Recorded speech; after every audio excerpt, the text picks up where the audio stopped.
અમદાવાદના સાણંદ અને આસપાસના વિસ્તારોમાં સિનિયર સિટીઝનોને નિશાન બનાવતી રિક્ષા ગેંગનો સાણંદ પોલીસે પર્દાફાશ કર્યો છે.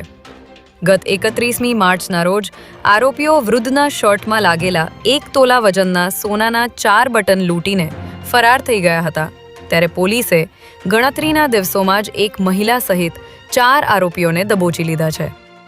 આરોપીઓ પોતાની સીએનજી રિક્ષામાં અગાઉથી જ પેસેન્જર તરીકે બેસી જતા હતા અને વૃદ્ધોને નિશાન બનાવતા હતા. ત્યારે પોલીસે પ્રકાશ પટણી, દિલીપ જખવાડિયા, વિજય પટણી અને મહિલા આરોપી પૂનમ જંદાવડાને ઝડપી લઈ ચોરીનો મુદ્દામાલ રિકવર કર્યો હતો.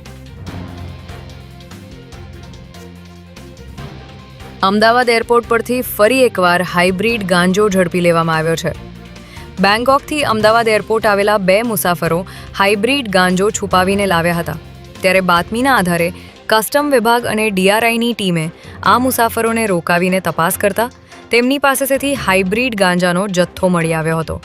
ત્યારે કસ્ટમ વિભાગે બંને આરોપીઓ વિરુદ્ધ એનડીપીએસ એક્ટ મુજબ ગુનો નોંધી આ ગાંજો અમદાવાદમાં કોને આપવાનો હતો તે દિશામાં તપાસ શરૂ કરી છે.